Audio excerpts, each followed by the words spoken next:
they're throwing like 3/4 to an inch of leverage on their axle shafts on the Jato, and that's why they're snapping so many axles. The faster you drive this car, the better it handles. Wow. And even the 2S versions, from what I've heard, are doing it. Well, I mean, look at that. It just goes, it's way better going fast. I've had really good luck with all the slashes, the 2-wheel drives, and the 4x4s. I've had a handful of those. I love my Revos. Got a lot sharper steering, way more steering. With a 6S setup. So if there was a 6S setup that didn't break the bank, that ran really well with 4S. And that was the other thing about the Traxxas. Everybody says, oh yeah, you go to any hobby store, you're gonna have parts for. Never once did I call a hobby store while owning that Jato.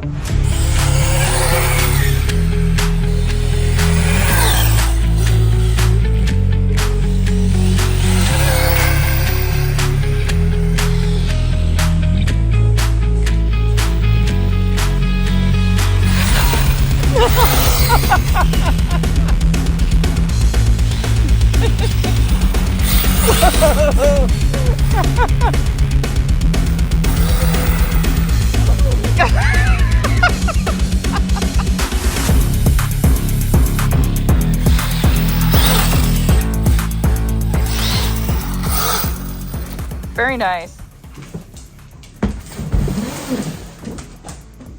What's going on, folks? It's new car day, and as you can see here, I got the Arma. This is the TLR Tune roller, and in today's video, we're going to be doing an unboxing. I'm going to throw some electronics in it, and we're going to take it for a rip. So this car is going to be replacing my Jato. As some of you guys know, I have the Jato, and that car has been a complete headache for me since the day I got it. And today, I drew the line. Today was the end of that journey, and I'm proud to announce that I'm going to be investing my time into this Typhoon right here. So this is my first Arma car. I have no idea what to expect. I've just seen a lot of great videos on these cars, and I know they're pretty strong. This one being the TLR Tune, the reason I went with this one is because this one is somewhat race inspired, so it's like a raced out basher, so to speak. So there's a lot of hop-ups on here already. The metal on here is a lot better than, say, some of the other metals. Like this is the 7075 aluminum stuff and whatever. And for now, I'm just gonna throw the electronics out of my Jato into this, and then possibly sell my Jato as a roller or upgrade the power system in this, because I don't know if the power system out of the Jato is gonna be 100% adequate for this, because this one's a little bit heavier, but we're gonna find that out. So I may just upgrade the power system in this, put it back in the Jato, and sell it as a complete, ready to run car. I don't know yet, but that car is just too fragile, obviously, for what I'm doing with it. I guess if you drive it on a bed of pillows, maybe it'll last longer, but just kept breaking drive shafts left and right, even the hardened steel drive shafts, bent shock shafts, and today I broke a front knuckle or something, and it's just, I can't even get through 3 battery packs without breaking something at the track. So hopefully this car is going to be able to make it through 3 battery packs, and if it doesn't, I'm just going to give up on the A-scale buggies, because it's just ridiculous. But I don't think this car is going to have that much problems. Hopefully I'm going to be able to mount up my Hoons on here and do some street bashing with it, so that's going to be a lot of fun too. I'm looking forward to that. And so yeah, let's get this thing opened up. I'm really excited to see what this is all about, and yeah, I'll just get my electronics thrown in. I'm not really going to do any of that on camera, but afterwards I'll show you guys what it all looks like, and then we'll try to take it for a rip. Indian food. I love Indian food.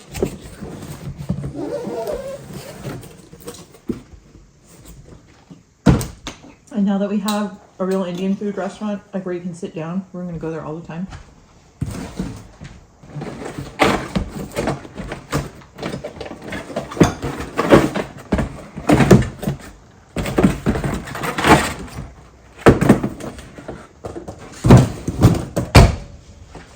There she is. Suspension feels a lot different here. So this is a pillow ball setup here in the front. The shocks are a lot bigger compared to the Jato. This one's going to come with a lot of the upgrades that like I wanted to do on the Jato. Like this, for instance, this has sway bars that it comes with. Not a huge fan of the body clips, but at least they're connected to the body.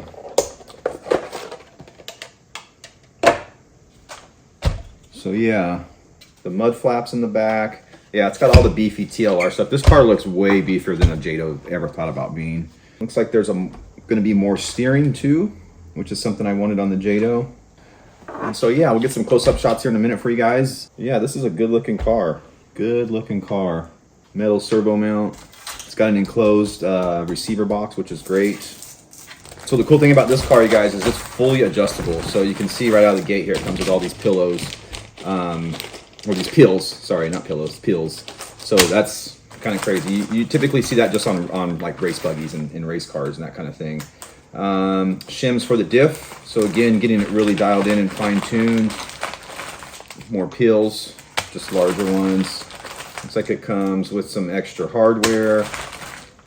Comes with a basic wrench. We got a couple sticker sheets, and then we got some wing supports here, I guess, that these bolts on here that we can put these on for some kind of deflection. I'll have to look more into these and see what exactly these are about.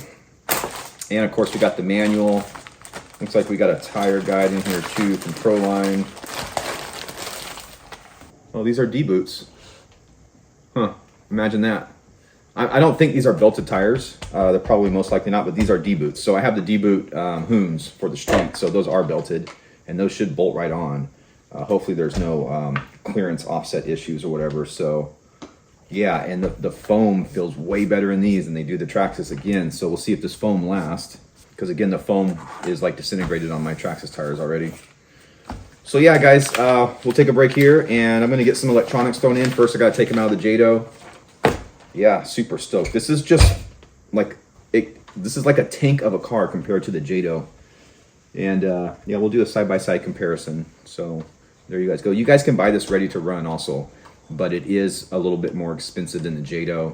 And the thing I don't like about the ready to run versions of any of the Arrmas is the fact that they have integrated the speed control into the receivers into the speed control. So you can't do a radio swap without replacing the receiver, or replacing the speed control, sorry. So that's another main reason I bought the roller, so I could stick with my electronics, stick with my controller. I don't have to worry about using the cheaper ready-to-run controllers that come with the Arma. This is pretty cool, guys. This is like a full-on like 8-scale race buggy. Like, I know it's not as good as some of the Technos or maybe even a low-C car, but pretty impressed with what I'm seeing so far here. So this is quite a machine, except it's pink. All right, folks, I got the electronics mounted up. Got it almost 100% ready to go. So I'm going to show you guys what I got mounted up in here and go over a couple things with you guys about this car. But just to start off, I am super duper impressed with the way that this thing is built and put together. I am super impressed with all the adjustments that it comes with. This comes with like pretty much every single adjustment that you would ever need as a racer. Now, I'm not saying I'm going to be racing this thing, but having the adjustments there and having the ability to do that with this ride makes it super impressive. Everything, you know, from like kick up and toe, you know, toe in, I mean, everything's adjustable, right? Like I was showing you guys some of the pills in earlier, you know, in the unboxing and whatnot. But yeah, just going through the car, installing the electronics, this is just a superb car, and I hope it holds up to my abuse and all that good stuff. So I mean, just for instance, the shocks are massive compared to the Jato. The shock towers and everything, just beefy, strong, 70-75 aluminum. Some of the things I'm really liking, like the overall drive lines and just axles and the pins and all that stuff that hold the hexes to the axles, just way beefier and way stronger than, you know, the Jato. I almost feel like this platform is using true 8 scale parts versus the Traxxas car using 10th scale parts to try to get to that 8 scale level, and it's just not working, Traxxas.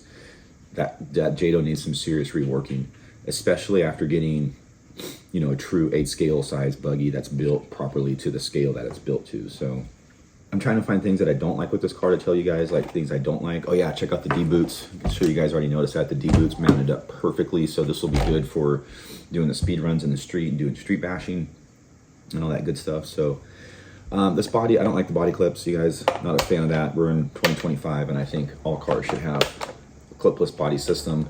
But according to my knowledge, I think this car was designed like 4 years ago or something, and given that it's built off a platform that's like 8 or 10, maybe even older, it's an older platform, so there's that to be said. But It's the body's kind of grown on me. You know, I didn't really like the shape at first, but what's really cool is these vents. These vents are functional here. I did take off all the stickers, did sticker delete, and like just the way it's cut out, it's kind of low quality. So I'm gonna have to go back with a Dremel and probably clean some of these cuts up and that kind of thing. But it's not the end of the world. So yeah, what I did is I put my power system out of my Jato into here, and like I said, I don't know how this power system is going to hold up or do. I think what I'm going to eventually do is I'm going to get the Hobby Wing system, maybe the 6S system or whatever, and put it in here. I know it's a little big, but might be a little overkill, but it'll be, you know, bulletproof or whatever. So yeah, we'll see how this holds up. We're going to be running it today here pretty soon, at least getting some street bashing in, and if I have time I might take it to the track today too, so that'll be in this video. Some things that I really like about this car: the battery compartment. The battery compartment is pretty much wide open for anything you want to put in there. So looking at batteries here, this is the battery that I was running in my Jato. This is a baby 4-cell. It's only 3700. This is a Z battery. It's closer to 4000 milliamps. I know all the Z batteries are like underrated on milliamps. So when I hit voltage cutoff on this, especially not running it very hard, I can put over 3900 milliamps back into this. So yeah, this is the battery I was running the Jatos. Now with this new car here, with the Arma, as you can see here, I have two 5000 2-cell stick packs in here, and they fit perfect. And there's more room for more battery in here. So this is really awesome. I had these batteries. I run these batteries in some of my 10th scale cars when I'm on the track. Now I'm going to be able to use these batteries in here. I just got to solder me a little harness here. I'm going to do that here in a minute, and then get these batteries on charge.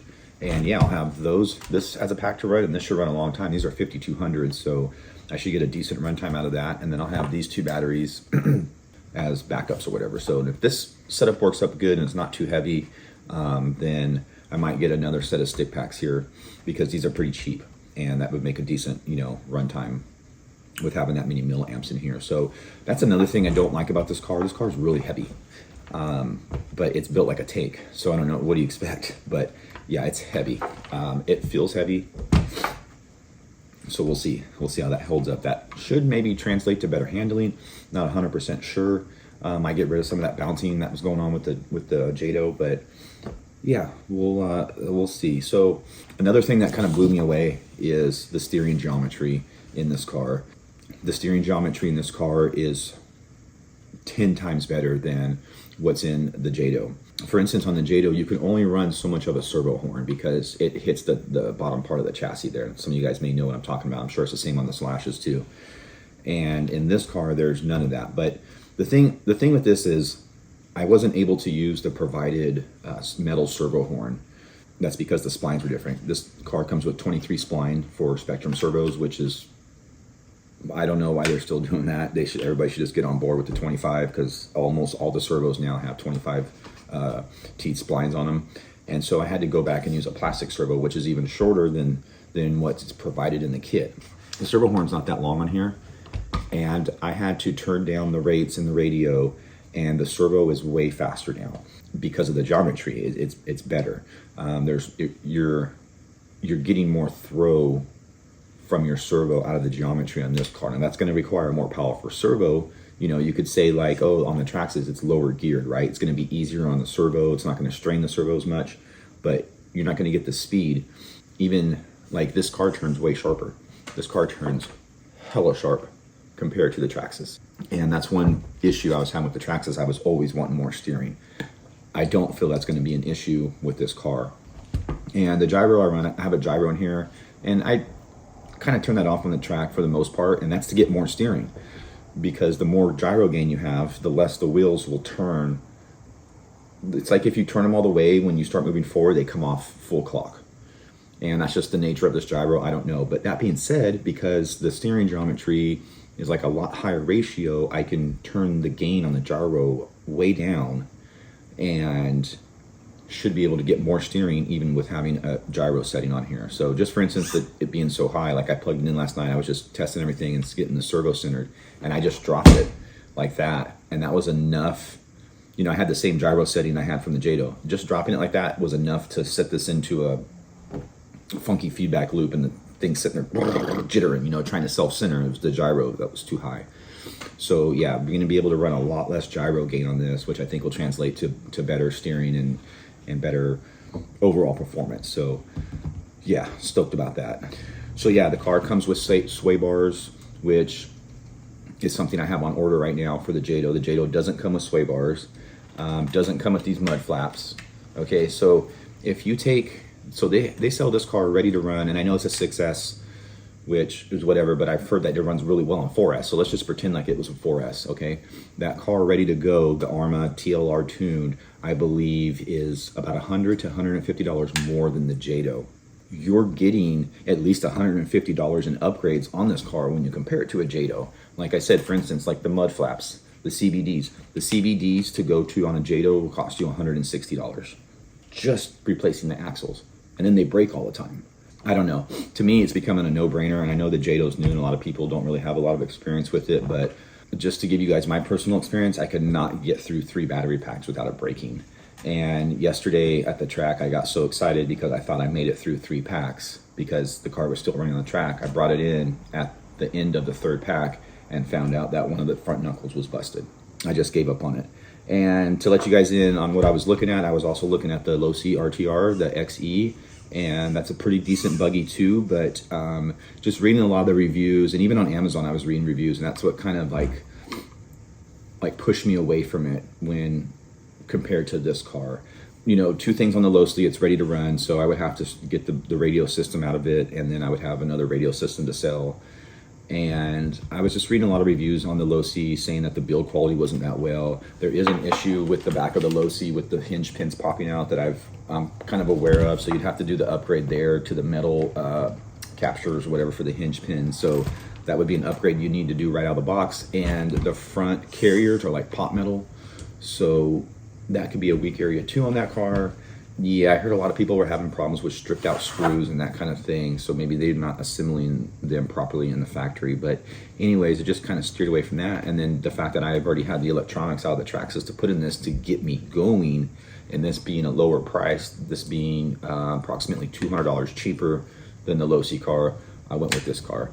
And I gotta say, guys, I'm ecstatic. I am super impressed. I can't believe that you're getting this much of a car for the price that you pay for it.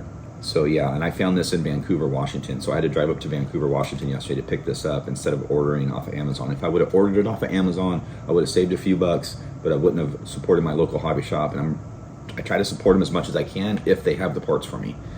And that was the other thing about the Traxxas. Everybody says, oh yeah, you go to any hobby store, you're gonna have parts for. Never once did I call a hobby store while owning that Jato. And I was calling them like twice a week because I was breaking parts constantly on that car. Not one time did any hobby store, and we have 4 hobby stores in the Portland area, have a part for my Traxxas Jato. I had to order everything online, whether it be through Traxxas or whether it be through Amazon or whether it be through hobby shops selling through Amazon. I know a lot of the part numbers on the Traxxas are higher part number counts, and I know some of the stores just haven't got the parts in yet, but still, it was ridiculous. So hopefully if I break something on this, I can go to the hobby store and get the part. That'd be great. But yeah, the other thing too about buying it in Washington is I got charged tax on this. Just if you guys are curious, the sticker price on this car is $419. I think it's an awesome deal, especially if you have some of the electronics, you know, from previous systems or whatnot. I think what I'm going to do is I'm going to run it today, and I'm going to tell you guys right now, I think the center diff fluid is going to be way too low, especially for street bashing. But we'll see. I believe it came with 10,000 weight, but it's way loose, and I don't have any heavy duty diff fluid with me right now, so I'd have to go to the store and buy it. So I may run up to Hobbytown if they're open today and try to get something like maybe 100,000, maybe 500,000 in here to see if that's going to help, because I think it's just going to diff out in the front. I could be wrong. It's a totally different car, but that's what I think. I think it's set up more for the dirt track, maybe something loose. So yeah, 10,000 weight in the center I don't think is going to do it. Like I said, I'm waiting on pinions right now. That's the only thing that this car didn't come with that I wasn't really aware of. This is a Mod 1 gearing on the spur gear here, and the Traxxas uses 0.08 or whatever, which is 32 pitch. And I actually was installing the pinion, and I'm like, what in the world? Like, it's not rolling. Okay, stupid mistake. Like I said, if you guys have any questions about this car, let me know. Post down below. The manual on this car is awesome because it even comes with a setup sheet, so that shows you how geared for racing like this car they're trying to make it to be. I was really surprised when I seen a setup sheet, because that's something you really only see on race buggies and race trucks or whatever. So anyways, the manual is super awesome, and the manual takes you, it even has a maintenance schedule in there, which I don't think I've seen before from other manufacturers, and the way it's just laid out is really nice. So when it goes through like the tuning of the car, because there's so much tuning that you can do to this car, it breaks it down in sections, and then it breaks it down and tells you, hey, if you go this way on the tuning, you're going to get this result, and if you go this way on the tuning, you're going to get this result, and it explains it in really great detail. And that's super cool, because sometimes I know you guys was, like for instance, when I was racing the Team Associated cars, I had setup sheets, and I had setup sheets to follow, but a lot of times I didn't know what it was doing to the car. I just said, I was like, hey, everybody's doing this, and this is the setup for the track, so we all should do that. And that's kind of how that went. Never really knew exactly what was going on or what it was doing, because, and then you'd have to go do a deep dive on YouTube. And yeah, enough babbling, guys. I'm gonna get the soldering iron out. I'm gonna solder up this connector here and wait on the Amazon truck. All right, folks, out here at the Bash track. This is the track that I run at. Got it all to myself for the time being, so we'll see how well this goes. This is the other track over here. This is mainly for like 10th scale and 1/18th scale and things like that. I've ran my 8th scale buggies on here before, and it works. It's just a little tight, but I prefer this big track. It's got some nice, decent flow to it, but a lot of times it's rough. Like right now, it's going to be really rough, but the conditions seem pretty good. So here she is. I did a little test run in the front on the street with my street tires, just to shake it down a little bit, and everything seems good. It's a little on the slow side right now. I just went ahead and went with the 14 tooth pinion. I have more pinions. I can gear it up a little bit. The thing is I only ran it for a couple minutes, and it drained the batteries like 75%. So I don't know how well the batteries are going to last on this thing. I'm going to run my small battery first, which is a 3700. We'll see how this does. Super excited here.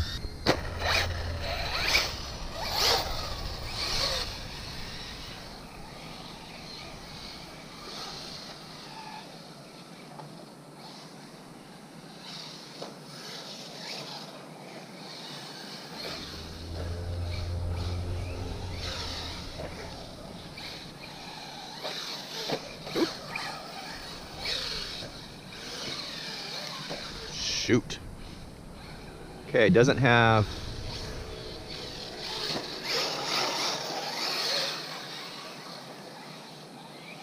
spinning out a little bit there in the back. Doesn't seem to have as much air control.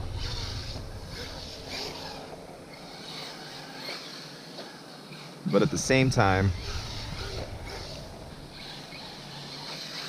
I've got it geared down, so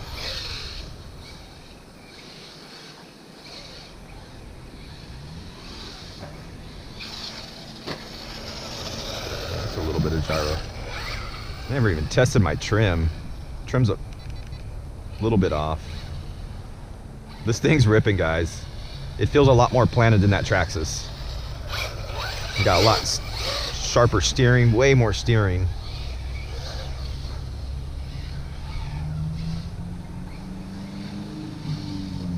And a lot more suspension.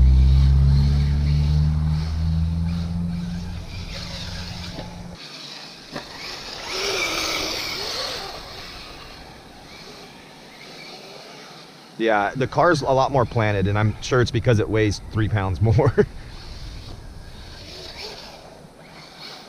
Oh man, the steering is out of control. Love it. It's a hard hit.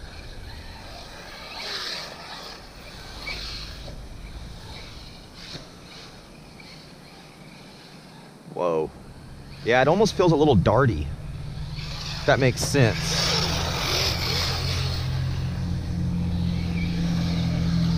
That was full throttle right there. So yeah, it's not as fast as the Traxxas was geared at. Oh my God, the turning is just... Car's not bottoming out near as bad as the Traxxas did. I mean, the Traxxas was bottoming out like every jump.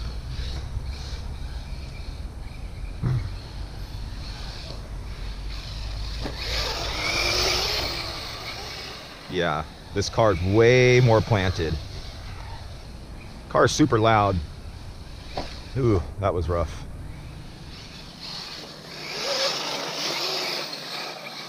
That back end's a little loose.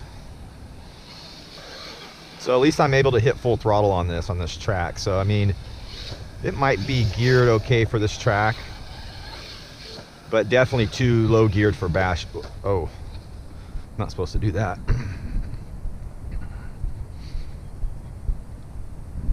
Definitely too low geared for bashing. And I don't know if it would even backflip with this kind of gearing. Getting some mud on it, getting some dirt on it, getting her broken. Yeah, so the back's a little loose and it seems like it wants to kick up a little bit, but it's not a problem. Man, that steering, I love that steering.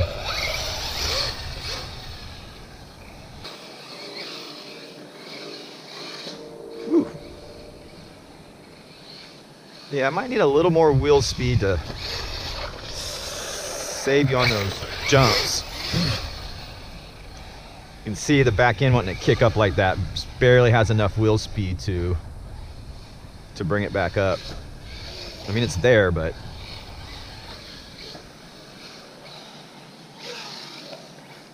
a little short there.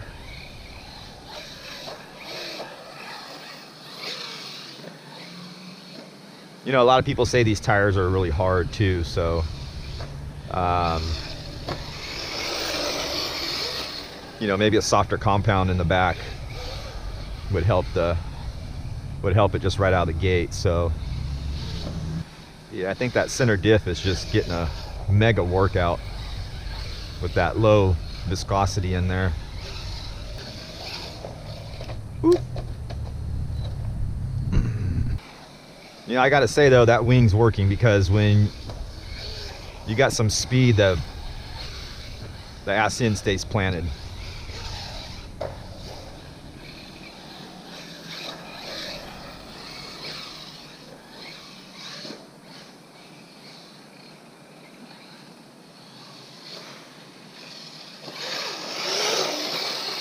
See, if I can just keep up speed through there, it won't spin out versus going through there slow and trying to hold the rear end together.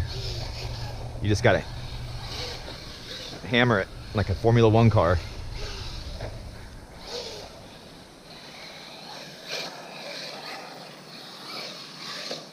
Oops.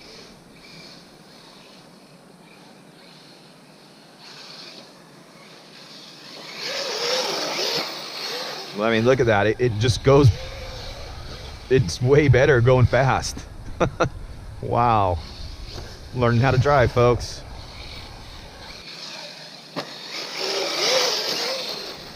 Oh my goodness. No way. The faster you drive this car, the better it handles. Wow. Oh no, too much. Can't believe all the gear noise this thing makes. And it's almost as loud as a nitro car.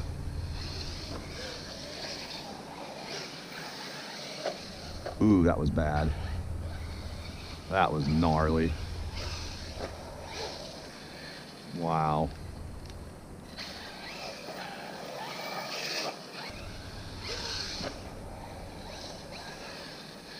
There's the battery. Alright, that lasted longer than I thought. Alright, folks. First run, first bash, first track bash, whatever you want to call it. This thing is freaking awesome. I'm super impressed. We're gonna swap out batteries here. I'm gonna let it cool down just a little bit. I'm curious to see how hot this motor is, so that's interesting. The motor is way cooler in this car than the Traxxas car is, and my fan's not even working. So that's a really good sign. It could be because of all the openness that the back of this car has. I mean, the motor is just kind of almost exposed in the back, plus it has these vents. We're gonna go through and just do a visual on everything. Had some pretty hard smacks for that first run, but I mean, it looks good to go, guys. All right, folks, we made it through 3 battery packs. No breakage. I had some hellacious crashes, tumbling, flipping, cartwheeling. This thing's a beast. We're gonna get back to the bench, take a look at it, take the tires off, then we're gonna go home and do some street bashing. All right, folks, we're back to the headquarters here and back on the bench. And I'm just gonna kind of give you guys my opinion of this car, you know, what I put it through and all that good stuff. And hopefully that GoPro footage came out good. That was like kind of my first time filming from the head mount or whatever. I might try some other things, maybe from the controller, I don't know, we'll see. This car's awesome. It's pretty amazing for what it is. I love the fact that it's coming from a basher platform and then it's raced out, because I kind of feel like you have two really good options here with this car, actually three good options, and that is racing, bashing, and then doing speed runs. With that being said, I've been trying to do a lot of research on this car to see what people are breaking and this and that. So I've ordered a couple, I don't know if you call them upgrades or whatever, I guess a couple of them are, but I've gotten the aluminum mounts coming, the chassis braces. I feel that's going to be a worthwhile upgrade. I got the front bumper, the RPM front bumper, so that should be pretty cool. And I got the RPM wing mount too. So I heard the wing mount will help save these bolts in here, or the bolts in the rear or whatever. So we're going to try those products out, and I'll probably do a video on that when I get those installed. But other than that, like some of the upgrades I have coming, like for instance, I still have parts on the way for my Jato, and those are going to be returned obviously, but some of those were the captured hinge pins, so I had those on order, which you don't have to worry about the hinge pins backing out. This car comes with them. The other part that's coming is the sway bar kit. This car comes with sway bars. It's kind of like a lot of the things I wanted to do on the Jato to upgrade it. This car already has it, and the parts that I wasn't going to upgrade on the Jatos, say for instance the shocks, they're just way better on this car. This car doesn't bottom out near as bad as the Jato does. Like it, you know, if you land the jumps really good, it doesn't bottom out at all. That's really cool, because a lot of times that Jato would just slap so hard it would just bounce right back up, you know. So this car's a lot more stable, and I'm sure that has a lot to do with the weight. And so going to the weight, so I have two different battery setups here, and this is another awesome feature about this car is you can run two cell 5,000 hard case packs, and they fit perfect in here.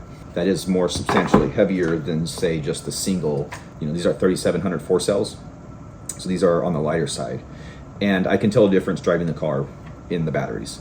And some of that can be contributed to, let's see, we'll see, these are only 60C batteries, so there's nothing really special about these. These are older, these are about a year, maybe 2 years older than these. These are pretty new. I got these when I got the Jato, and these are only 50C. But the car just feels a little more sluggish. Like if you got to come up to a jump and just, you know, you can pop the throttle and kind of hit a jump or whatever, it just feels a little more sluggish with these battery packs in there. And I don't know. It could be the weight, the extra added weight, or you know, it could be that these batteries just don't have that punch that these batteries do. So we're going to experiment more with batteries, and my plan with this car is to get the power system upgraded. Now, speaking of the power system here, you know, I have the stock Jato power system in this car, which this car is like 2 pounds heavier, if not more, than the Jato, and I was super surprised. I first ran it on a 14 tooth pinion. That was just a little bit slow. Actually, you could gear it down even more than that. You can do like a 12 or 13, like for the track I was at, you know, but I like a little extra wheel speed to get a little more air control. And sometimes I would come up and be all nose down, and I just didn't have enough wheel speed to pull the front end up, and then I'd flip and tumble. Yeah, 14 you can get away with. I think I might try a 15 at the track. Now, what I got in here now I think is a 17, and you guys will see some speed runs that we did yesterday when we were bashing, and that was awesome. This car was ripping. It had to be doing over 50. And so the cool thing about this car is the gear ratios are kind of like unlimited. And that's one thing that was not apparent on the Jato. You could only go so far on the pinion size. This power system is totally fine for this car. It had no power issues whatsoever. I mean, but most of the time it was diffing out because the diff fluid is too low. We'll get to that in a sec. But as far as the motor getting hot, or, you know, even on doing some of the speed runs I was doing with it geared up, like and my fan is broken on my motor. So I don't know what happened when I installed, when I did the swap, the fan on the motor quit working, but I was just whatever. The fan's coming back cooler, or the motor is coming back cooler on this car, in this car that's 2 pounds heavier than it was on the Jato. And I don't know if that has to do with airflow or what. This body has a lot of airflow. These vents are actually functional in the back. And then as you can see, like there's huge cutouts on the back. So basically, if you look in there, the motor's almost exposed. And I think the motor is just getting a lot more airflow combined with this drivetrain is way more efficient. That's another awesome aspect about the drivetrain, how easy the car rolls. I mean, I know it's hooked up to the pinion right now, it's on a high torque motor or whatever, but just the way the cars roll, it's just night and day difference in how good how smooth everything is in here. Yeah, super impressed. Yeah, another upgrade I wanted to get was the mud guards for the Jato. Again, this car comes with them, and they are functional.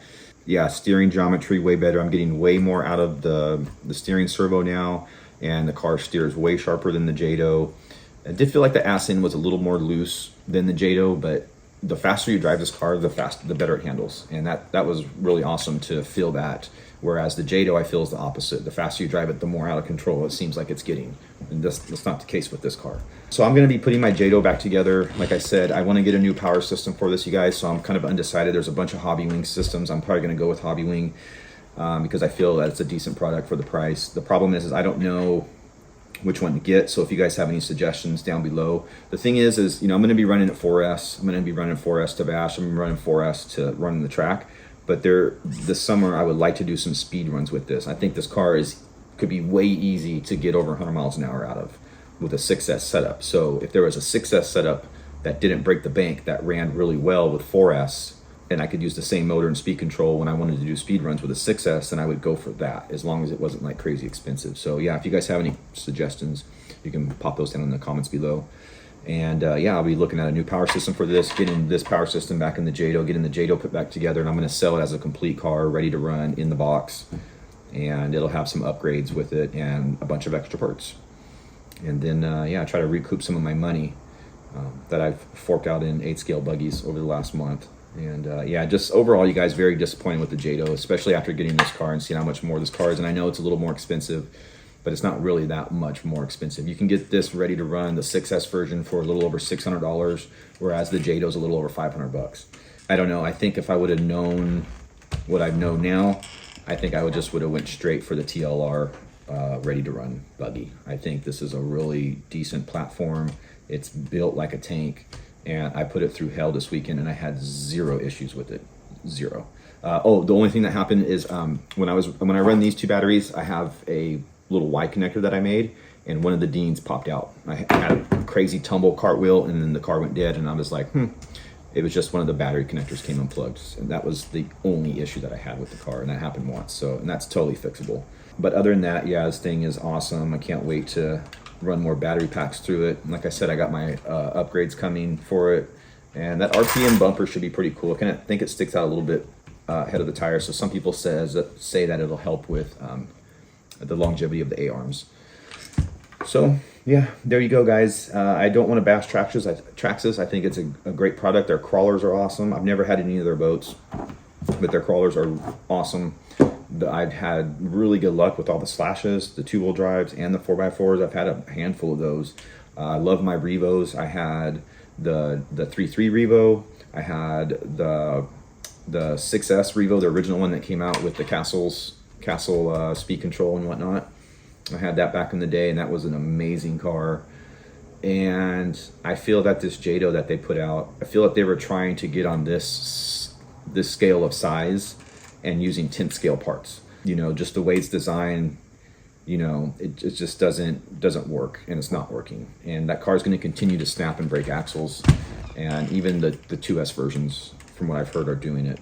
So yeah, you look at this car, you take off the wheel, and you can see like the hex is right there against the bearing where the carrier is. It's like right up against there. On the Traxxas, it's poked out. It's like an offset or something weird. And then they have their dished wheels, which is like another ½ inch. So they're throwing like 3/4 to an inch of leverage on their axle shafts on the Jato, and that's why they're snapping so many axles. And as you can see on something like this car, it's right up against the bearing carrier. So, and the pins are way bigger on this, the axles are way bigger, and just everything's beefier on this car. So I'm super happy. Again, if you guys have any questions or comments, post down below and let me know what you think, and we're gonna go from there. So until next time, folks.